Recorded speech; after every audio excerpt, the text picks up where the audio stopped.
because yeah, after this whole thing happens with Ramsay and just he's like keeping Sansa in a room and just torturing the poor girl whenever he feels like it. And I think it's Sansa that sort of gives Theon the push to kind of reclaim himself. And like, what are you saying that without that Theon was strong before Ramsay tortured him? No.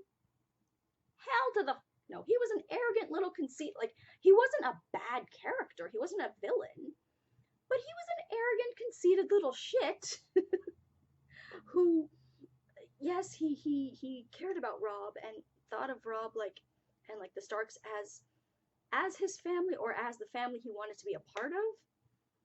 But Theon at the end of the series is very different from Theon at the beginning of the series. And are you trying to tell me that everything he'd been through didn't make him stronger?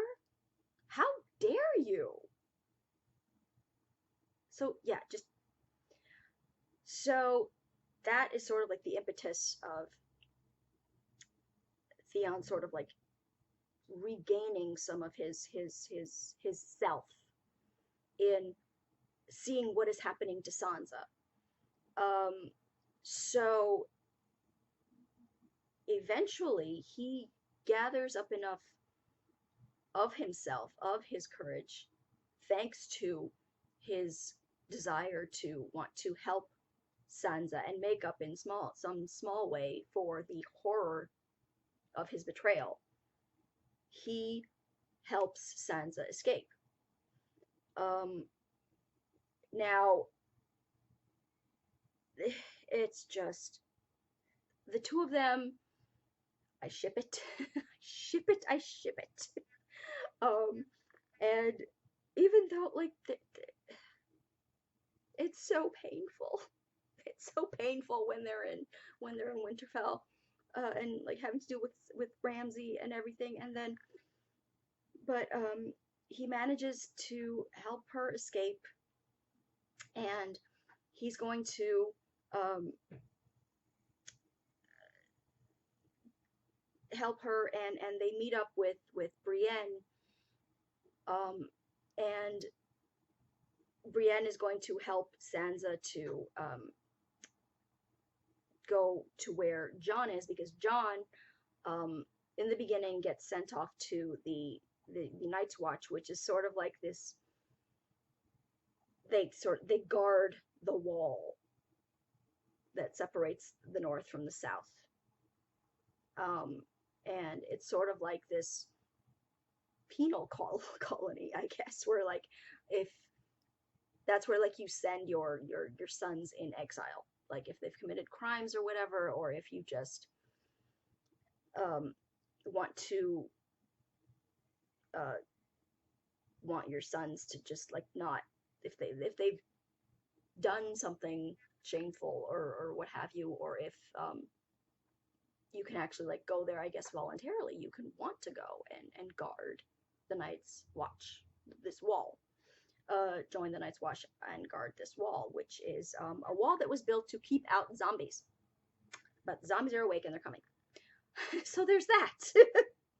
um, so the Theon's plan is to give Sansa to Brienne, who swore a vow to Cat before Cat died that she would protect uh, the daughters, her daughters, Catelyn's daughters.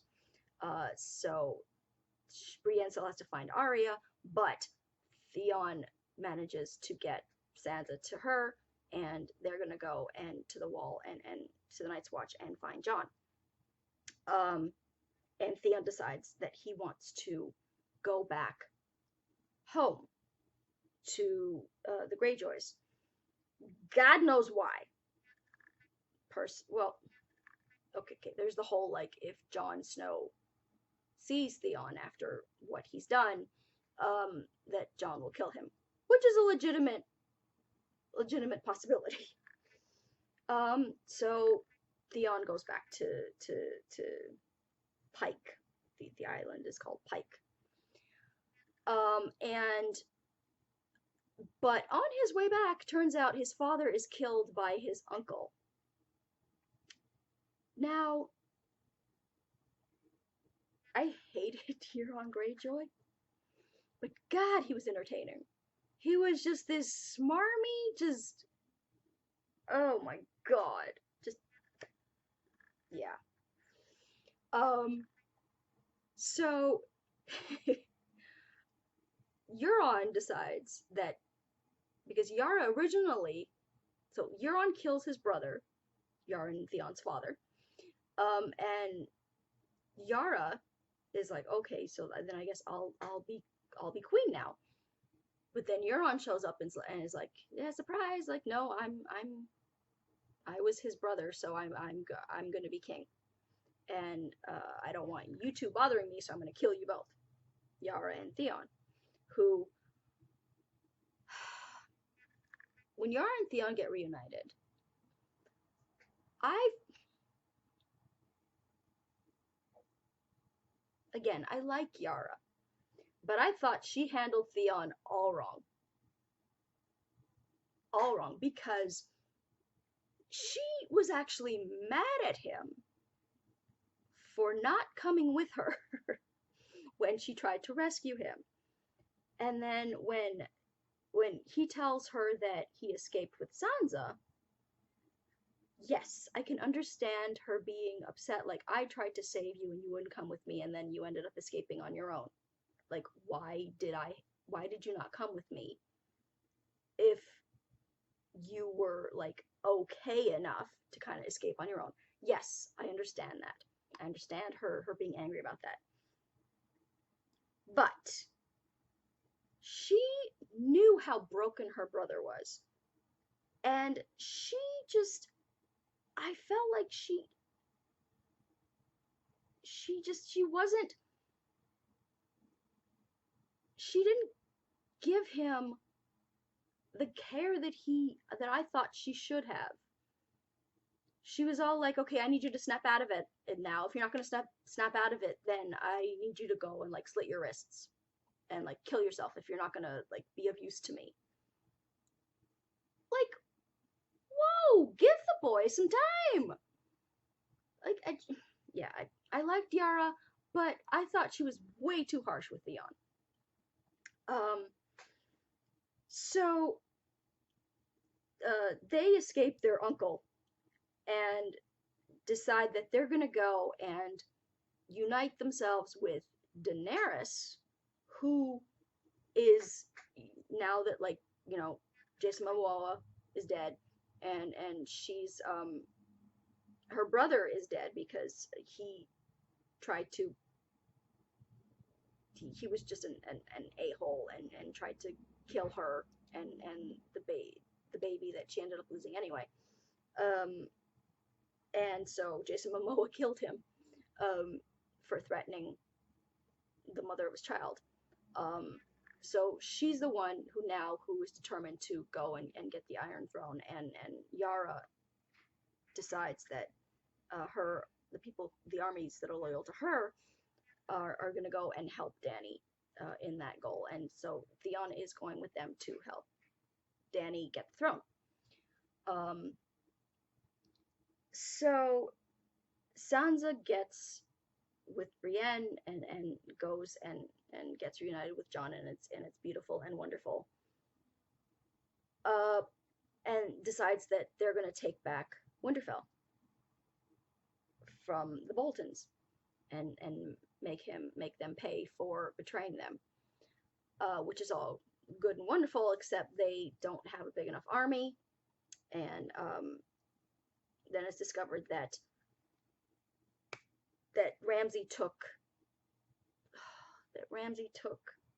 little Rickon after he got separated from Bran, because the Wildling girl takes Rickon, and I don't remember why they separate. But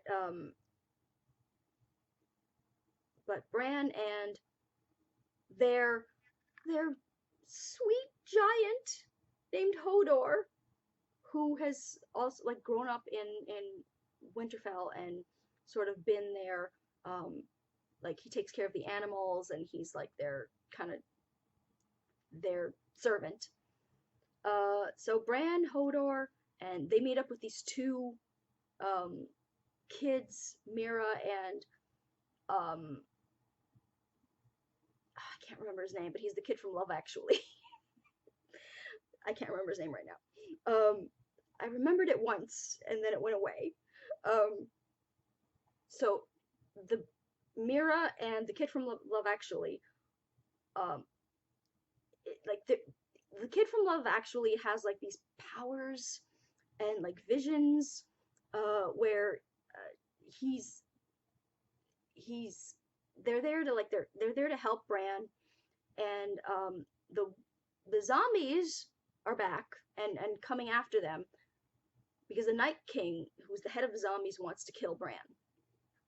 Uh, so Bran has to get to this tree, and so the Mira and the kid from Love Actually um, are helping them along this quest to get to this tree.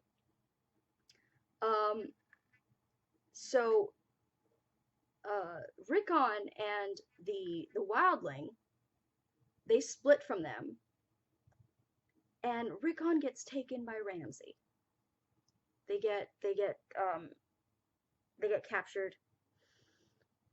The Wildling Osha gets killed, and they have Rickon. And so Sansa is like, we're gonna get our brother back, and we're gonna get our home back. But they don't have enough people in their army because Jon, who after who wants to go sort of like to the Night's Watch, and he's joined them and he's part of them, and with his best friend Sam, who we love. Sam is amazing, and because he's a bastard, and so he thinks that he'll never own the title of anything. So he goes to the Night's Watch to kind of like live his life and give himself like the best life that he thinks he can, considering his station in life as a bastard. So Sansa and Jon, they don't have an army, but they have like Jon on one of his missions, like in the Night's Watch, ends up befriending the Wildlings. He falls in love with the Wildling. She dies, of course, because Game of Thrones. And so they have the Wildling army, but that's not enough to go against the Boltons. So Jon is like, they have Rickon like, we have to get him back, and we have to get him back now before Ramsay kills him. And Sansa's like, Ramsay's gonna kill him regardless. Like, wait until we can actually fight him. And Jon, of course, doesn't want to wait. So, of course, Ramsay, sick that he is, goes and meets Jon on the battlefield with their armies, and with Rickon, and plays that whole sick game of like, go ahead and run to your brother, and if you get to your brother in time, then you're safe. Rickon, as I said in the beginning, was born with a defect in that Rickon is physically incapable of zigzagging when he runs. So this floofy-haired dumpling runs in a straight line towards his brother, and of course, Ramsay kills him. It's like firing arrows at him, and Ramsay kills him. So now Jon has seen his brother, or his brother, who he considers a brother, or half brother, I guess at this point, because Ned is his father, so, and Ned was Rickon's father, so half brother. Um, and so he's all emotional and attacks Ramsay. And so Ramsay, then his army attacks, and Jon's like little wildling army attacks, and it's awful and just horrible. And right when you think that like Jon's army is literally getting crushed, and then finally help comes in the form of the Vale, which is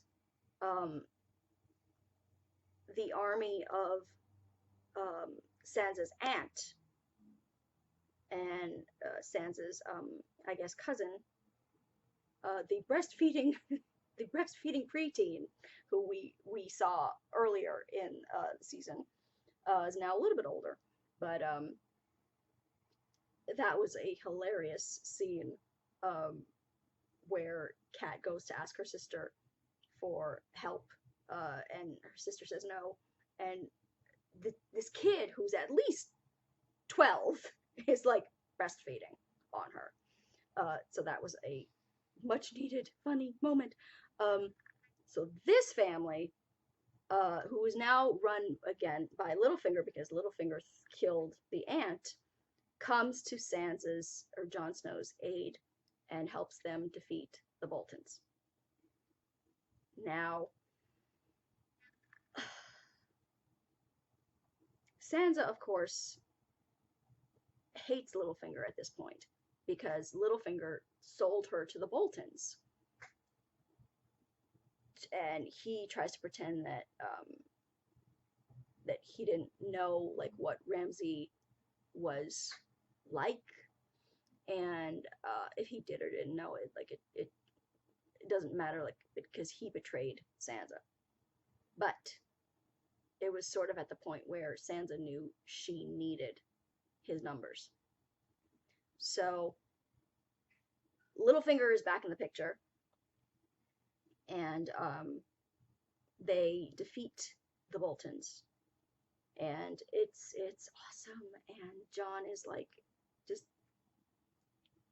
ready to like kill Ramsay, and Sansa gives him this look like, no, I earned this. Let me do it. I need to be the one to kill him. Also a note, I think Theon should have been there for that moment where Sansa's got a bloody Ramsay tied to a chair, and she goes to like let his dogs out, who he's pretty much neglected for like days. So they hungry, and they haven't eaten in a very long time. So she essentially, I would have like slathered Ramsay in like H1 or like A1 barbecue sauce and dripped it like all over him, and all the like blood and everything on him, it kind of looks like that. It looks like they slathered him in barbecue sauce. And Sansa lets out the dogs. Who let the dogs out? Sansa did. And they go to town on Ramsay, and it's glorious. I said from the beginning of when he starts to torture Theon, I said, and I say this to my sister, if you follow the videos where I'm watching season from like mid season 5, I repeat again and again that I wanted Ramsay to be eaten by a lion. There's this gif of Lea Michele where from a scene from Glee where she's talking about, I think she's talking about Jesse and how he betrayed her, and she says something like, I want him to be eaten by a lion. That was my Ramsay gif for like the longest time. So I got my wish, not in the sense of a lion, but dogs will do. So I was so that was even a more satisfying death to me than Joffrey's death. Because after all the cruelty that Joffrey pulled, I wanted him to be like torn to pieces. And I felt like maybe like the poison, like I'm sure like it was painful and like you couldn't breathe and all that stuff, but as good as Joffrey's death was, I wanted more. And with Ramsay, I got more. So I think Ramsay's death was one of the most satisfying, in my opinion. Uh, so so where am I now? I think so. Yeah. So Bran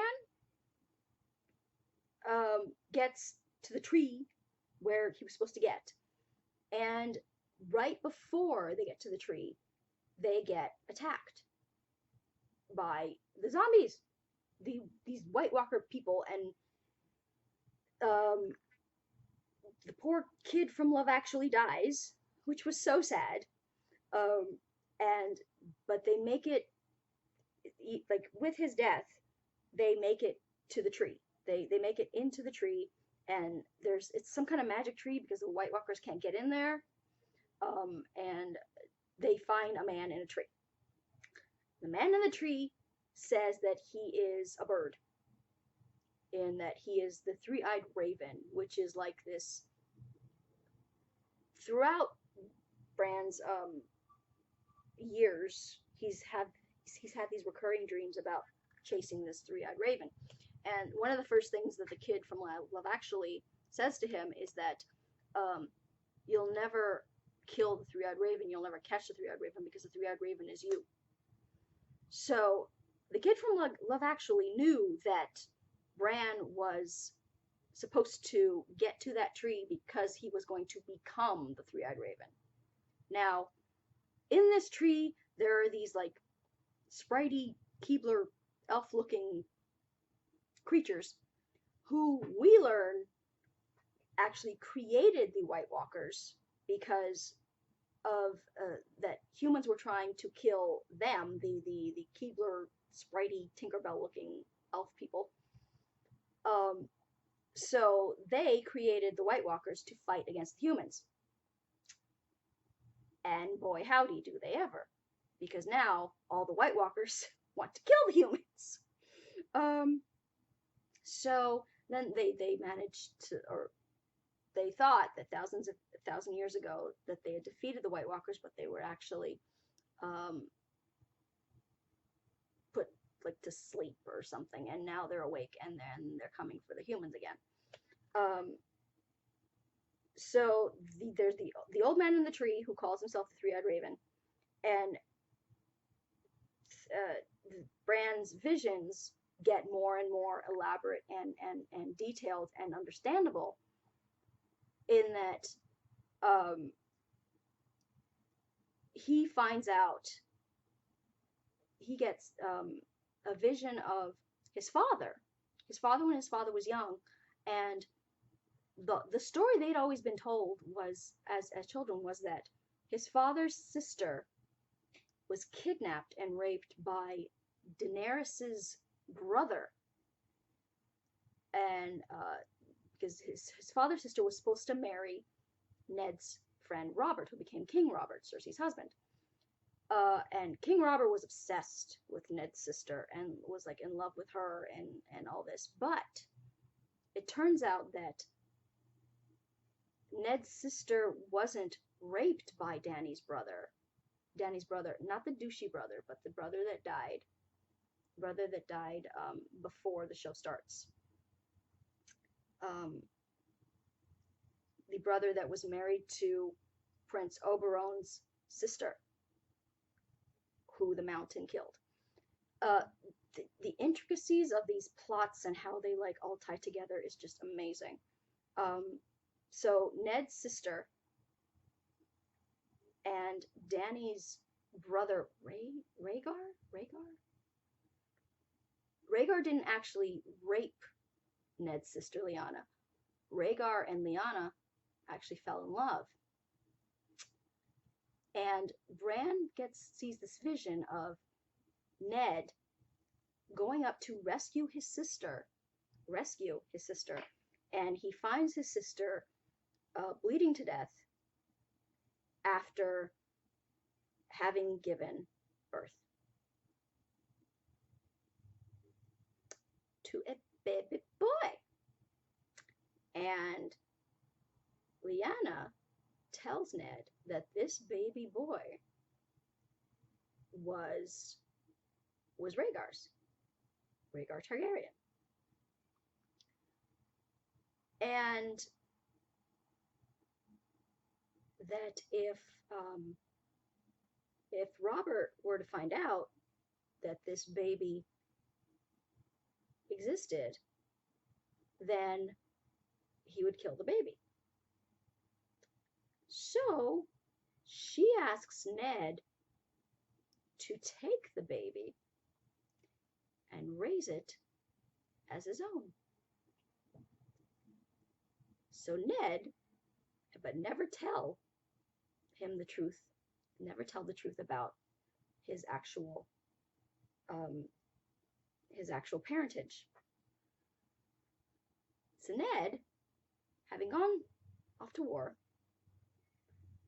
comes back from the war with the baby that we were talking about in the beginning. The bastard baby. The bastard baby that Catelyn hated. The bastard baby named Jon Snow. So that scene was so good. So now Bran knows the truth, but that scene was so good because you have Ned being handed this little baby,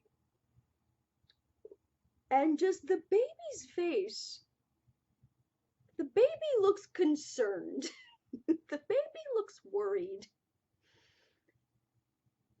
And then the transition to Jon Snow's face.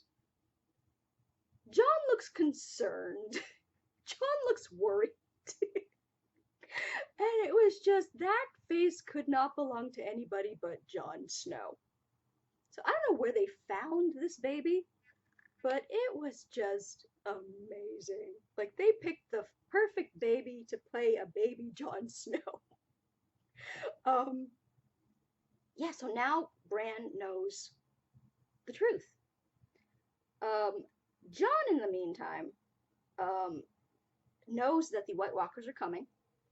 So they've recaptured Winterfell. They're all good, but he knows that even the Vale army and the Wildling army will not be enough to fight the White Walkers. I mean, their numbers are in, the White Walker numbers are in the like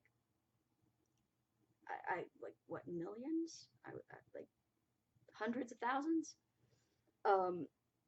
So they're like, he and Sansa are like trying to like get these other armies to like come on board and say, yes, we're all fighting against each other, but for now we need to put our differences aside and fight together against this army of zombies that are coming to kill us all. So they go and like they try and like gather the armies, and one of them is like Jorah's family, Jorah's house, led by, at this point, this little girl, also named Lyanna Mormont, who is this badass little ball of tiny, just perfect badassery. And we love her, and oh my goodness, this is at like almost 2 hours now. So yeah, let's get on with it. So they join them, and Jon also decides that they need to align themselves with Daenerys's army, who is gradually like getting bigger, and she is just this amazing character who like just has gone from this little girl to this queen who, you know, is now commanding the her husband's army, who is now um going and like just liberating all these places, and just doing, you know, just she wants, you know, to solidify her claim to the frickin' chair, uh, but she wants to, you know, be a good queen. She wants to have power, but power to do good, and that's her ambition. And with her family, like her brother, the brother that we meet is a douche, but you know, like Rhaegar, who was in love with Lyanna, who's Jon Snow's father, was a good man, but their father was known as the Mad King, who we learn Jaime actually killed because he was the Mad King was this just insane man who let power kind of like drive him insane, or who like maybe was insane all the time. There's that saying, when every time a Targaryen is born, the gods flip a coin. So you had like the good Targaryens, and then you had ones who like would gradually go insane. And Jaime killed that king because he was insane, and he would burn people alive, and he would just was he it was bad. It was very bad, and Jaime killed him, and we're happy about that. And just the whole thing with Dany is, there's of course there's the whole controversy of her ending, and Dany's journey. Like, I wasn't surprised by the ending, like, at all. Did I wish it had gone a different way? Yes. But you see signs of Dany's madness, I guess, for lack of a better word, starting, I think, all the way in like season 4, when she's crucifying the slave masters, and then but like she doesn't even like, yes, they were horrible people, but she crucifies all of them, not bothering to find out who were the actual evil slave masters, and who actually was speaking out against the practice and wanted to end it. And I think from then on it sort of starts. So all these people who like, they talk about how it was completely out of the blue, and complete character assassination, like I don't see it like that, like, at all. Then so Dany is, I think, she's slowly starting to, in my opinion, unravel. But, you know, Jon, of course, doesn't know that, so he goes to her and he tries to get her to align with him and the Starks to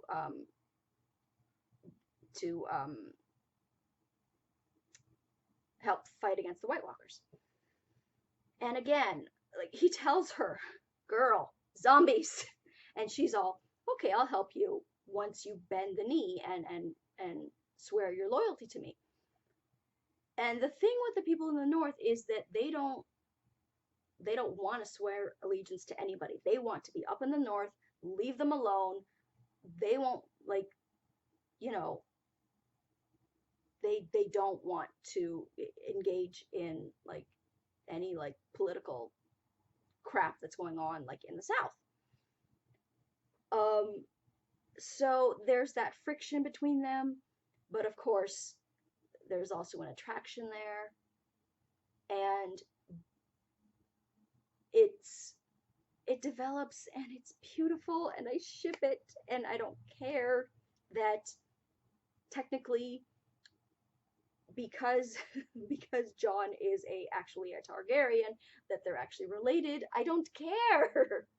I don't care. It's fictional incest. I want them together, and they should have ended up together.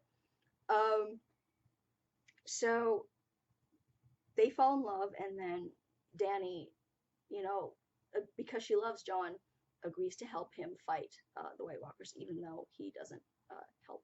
He doesn't swear to bend the knee, but eventually he does because he loves her. So compromises on both sides.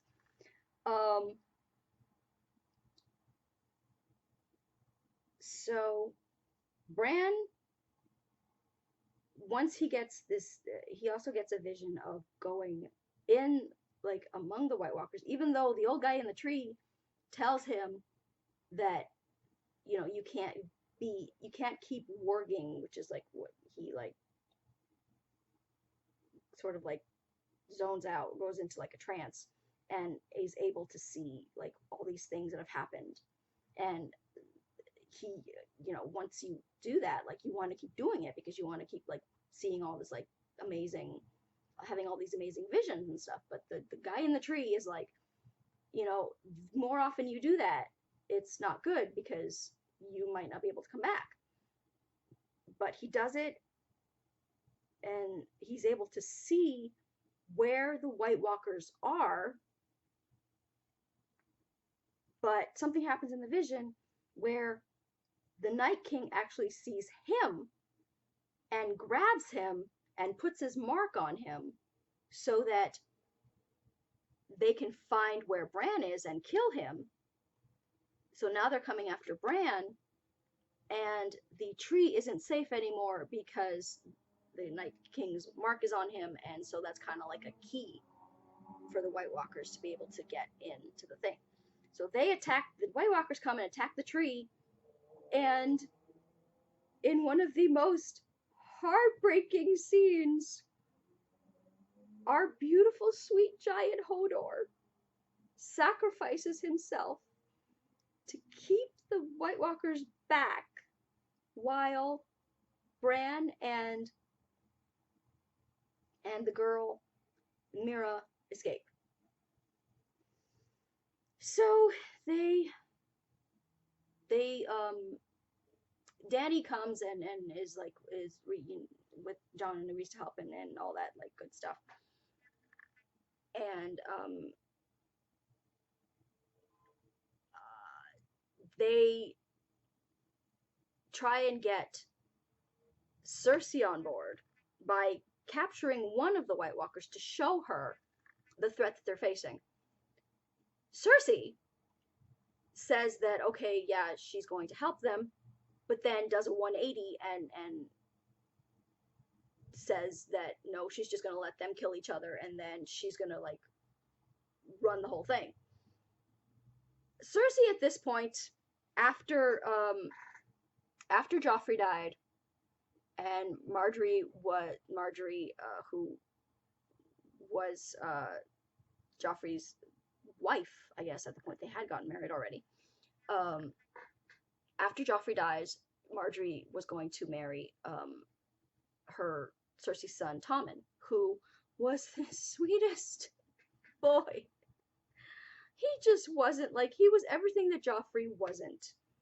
And he would have been a good king if his mother hadn't killed his wife and hadn't, like, wanted, more importantly, I think Cersei loved her children, but she also loved power.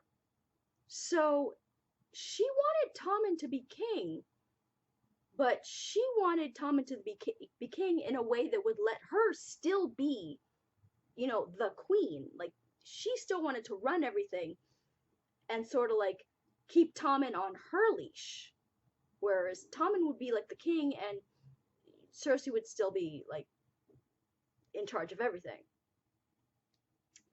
And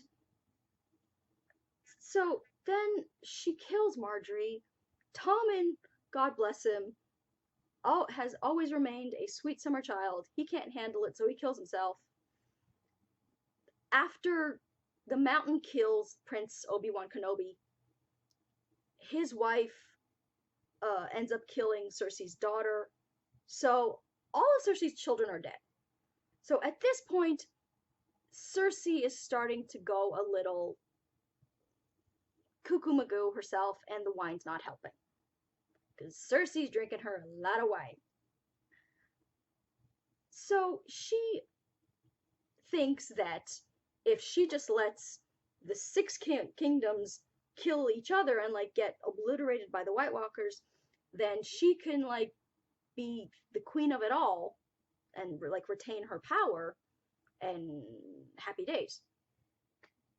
Again, she's going cuckoo magoo and wine. So while Theon and Yara have put their lot in with Dany, their cuckoo magoo uncle Euron is putting his lot in with Cersei. And it's just like he wants to marry Cersei and like be like put a king in her, put a prince in her. But, and is this true? Is this not true? I think it's true. She's already pregnant because she and Jaime did the dirty again.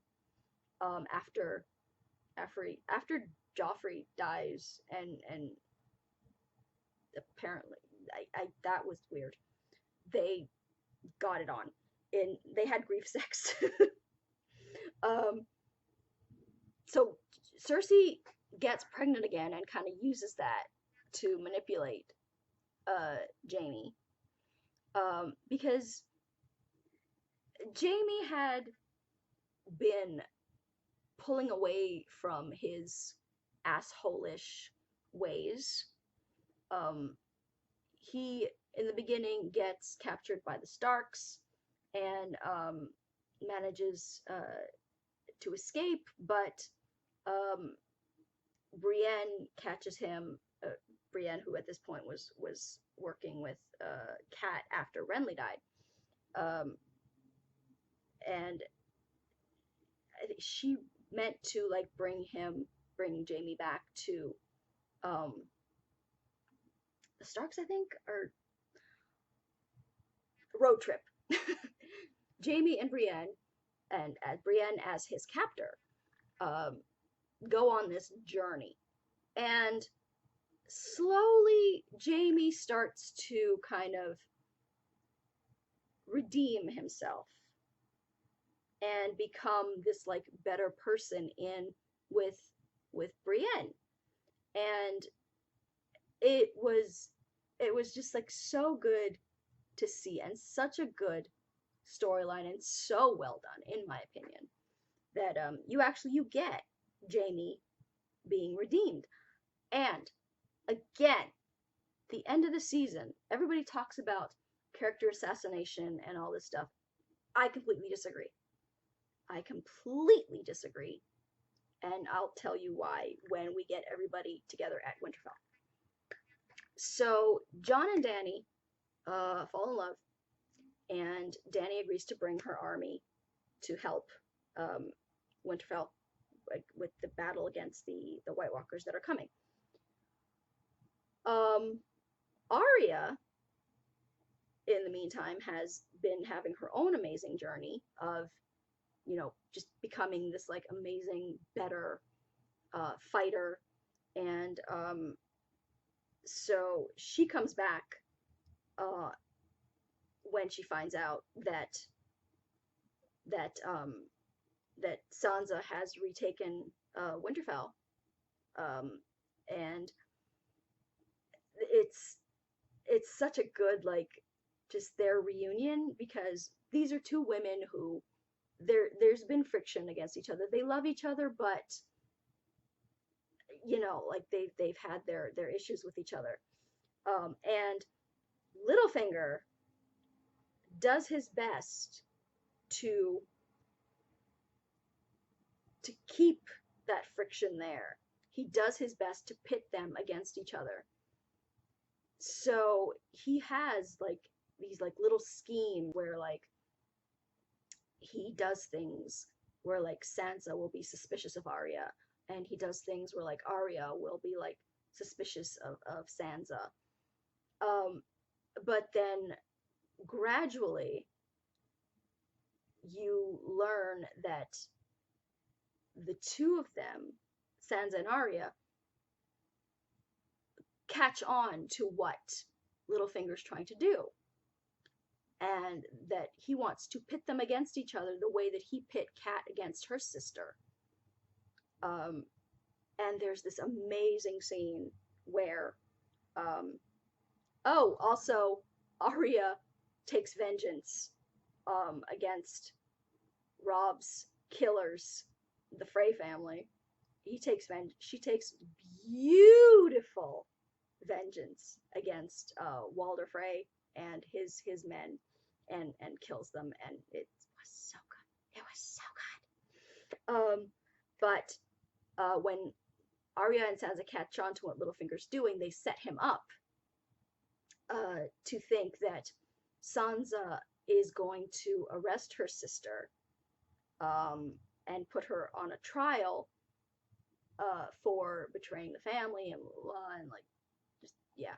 And it turns out that the one actually on trial is Littlefinger, and she lists all these like crimes about like treason and betrayal and conspiring and blah blah blah, and then she goes, "How do you answer these charges, Lord Baelish?" which is Littlefinger's name. I think I made a sound of utter delight. It's on here if you want to see. It's for the it's in the Author Jamie Watches season 7. And it was just like, oh my, it was such a satisfying moment when Arya comes up and just slits his throat as he's begging for his life. It's like, yeah, we heard enough from you. It was beautiful. So yes. Another moment that I thought, before we get to that, another moment that I thought Game of Thrones, like in the violent category, that I thought was too much, was when the Red Witch convinces Stannis to kill his daughter, to sacrifice his daughter so that he can, because she had a vision that he's supposed to be the king, and they're losing the war, and they're they have no provisions left, and all this stuff, and she convinces him to kill his daughter, and they burn her at the stake. And this was a little girl that his right hand Davos was very close to. So they send Davos away so that he's not able to stop it, and he's not aware of like what happens. And they burn the little girl alive. That and like the scenes with the mountain were, I think, the only times where I thought that went too far. I was not okay with that scene. I just hurt. So Jon and Dany and them are like, they're all in Winterfell, and they're going to fight. Then Davos sees the little horse that he gave to the little girl by a pyre, by a stake, where they burned her, and then he realizes what the Red Woman did, and Jon exiles her, and Davos says, "If I ever see you again, I will kill you." Um, so so Yara and Theon have aligned themselves with Dany. Euron has aligned himself with Cersei, and while Euron is there, like with Cersei, Yara is going to go back to Pike and hold their house to, I guess, to help like in the war after the war with the White Walkers. And Theon wants, like, he's loyal to his sister, and he wants to, like, be with his sister, but more importantly, he wants to go and fight for Winterfell to help, I guess, make up for what he did. He wants to help Winterfell and the Starks against the White Walkers to make up in some small way for what he did. So Yara says, yes, go. And it's just beautiful and sad. So Jon and Dany go back to Winterfell together with her army, and they're all there, and the Battle of Winterfell.